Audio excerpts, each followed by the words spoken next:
অবশ্যই খুবই ভালো লাগার কারণ হচ্ছে এই সুযোগ তো সবার জন্য আসে না।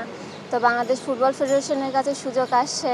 তো এটা ফুটবল ফেডারেশনের জন্য অনেক বড় পাওয়া, গর্বের বিষয় যে হচ্ছে প্রধান উপদেষ্টার সাথে সফরসঙ্গী হতে পারবো আমরা।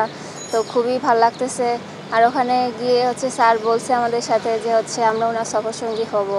তো আমরা ওনাকে খুবই ধন্যবাদ জানাইছি যে আমাদেরকে তিনি মনে করছেন। তো খুবই ভালো লাগতেছে। হয়তোবা শিডিউল কোনো আলাপ আলোচনা হয়তো ওখানে গেলে হবে বা রাষ্ট্রীয় ব্যবস্থা। আপনি নিজের মধ্যে কোনো কিছু সেট করেছেন কিনা যে যদি যাওয়া হয়, যদি আলোচনার সুযোগ হয়, বাংলাদেশের জন্য যদি কোনো চাওয়া পাওয়া বা কোনো কিছু কাজ করার সুযোগ হয়, এই বিষয়গুলো যদি সুযোগ পান এমন কোনো কিছু যদি মনে সেট করেছেন কিনা? হ্যাঁ, সেট করেছি কারণ কাতার যেহেতু ফুটবল জনপ্রিয়, তো সেখানে আমাদের মহিলা ফুটবলের কথা তুলে ধরার চেষ্টা করব যে আমাদের এখানে তেমন ফ্যাসিলিটিস পাই না ফুটবলের জন্য।